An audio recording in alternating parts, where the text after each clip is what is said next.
બચાવો, મને બચાવો। આ ચેનલ પર દર્શાવવામાં આવતી વાર્તાઓ લોકકથાઓ કાલ્પનિક કલ્પનાઓ અને મનોરંજન પર આધારિત છે। અમારો ઉદ્દેશ્ય કોઈ પણ વ્યક્તિ, સમુદાય, ધર્મ અથવા માન્યતાને ઠેસ પહોંચાડવાનો કે અંધશ્રદ્ધા ફેલાવવાનો નથી। વિડીયોમાં વપરાયેલ વિઝ્યુઅલ્સ અહીં આર્ટિફિશિયલ ઇન્ટેલિજન્સ દ્વારા તૈયાર કરવામાં આવ્યા છે। દર્શકોને વિનંતી છે કે આને માત્ર એક વાર્તા તરીકે જ લેવી। એક સમયની વાત છે। સોમનાથના કિનારાથી થોડે દૂર આવેલા એક નાનકડા ગામમાં રાઘવ નામનો એક મહેનતુ ખેડૂત રહેતો હતો। ઉનાળાની ધૂંધકતી બપોર હતી। રાઘવ પોતાના ખેતરમાં હળ ચલાવી રહ્યો હતો। અચાનક તેના હળનું લોખંડ કોઈ સખત વસ્તુ સાથે અથડાયું। રાઘવે ત્યાં ખોદકામ શરૂ કર્યું અને જમીનમાંથી નીકળી એક જૂની કાળા લાકડાની પેટી। એ પેટી પર વિચિત્ર લાલ દોરા બાંધેલા હતા અને અજીબ ભાષામાં કંઈક કોતરેલું હતું।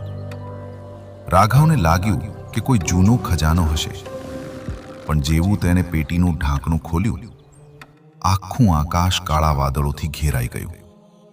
પેટીમાંથી કાળો ધુમાડો નીકળવા લાગ્યો અને એ ધુમાડો ફેરવાઈ ગયો એક ભયાનક આકૃતિમાં। તેની આંખો અંગારા જેવી લાલ હતી। ખેતરમાં એક ભયાનક હાસ્ય ગુંજી ઉઠ્યું। એ કોઈ ખજાનો નહીં, પણ એક શાપિત પિશાચ હતો। તે દિવસ પછી રાઘવની જિંદગી નરક બની ગઈ। તે ભૂત તેનો પીછો છોડતું નહોતું।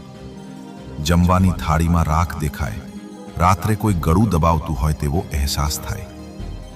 પાક બળીને રાખ થઈ ગયો અને રાઘવનું શરીર દિવસે ને દિવસે કળાવા લાગ્યું। હવે રાઘવ પાસે એક જ રસ્તો હતો। તે ગામની સીમમાં રહેતા એક નિષ્ઠાવાન અઘોરી બાબા પાસે પહોંચ્યો। બાબાએ પોતાની ધૂણી પાસે બેસીને જોયું તો રાઘવની પાછળ એક ભયાનક પડછાયો લટકી રહ્યો હતો। બાબાએ કહ્યું, બેટા, આ સામાન્ય આત્મા નથી। આ પિશાચ પ્રાચીન શક્તિથી બંધાયેલો છે। મારે મહાકાલની શરણમાં જઈ કઠોર તપસ્યા કરવી પડશે।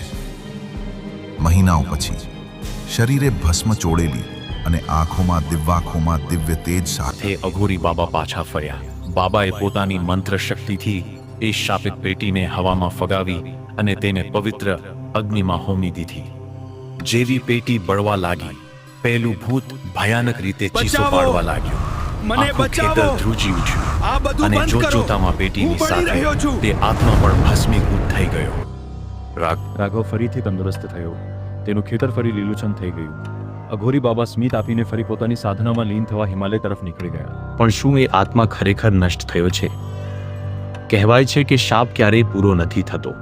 જો ફરી કોઈએ એ રાગ સાથે છેડછાડ કરી તો એ શક્તિ ફરી જાગી શકે છે। મિત્રો, જો તમને રાઘવ અને આ શાપિત પેટીની વાર્તા ગમી હોય તો વિડીયોને લાઈક જરૂર કરજો। ચેનલ પર નવા હો તો સબસ્ક્રાઇબ કરવાનું ભૂલતા નહીં।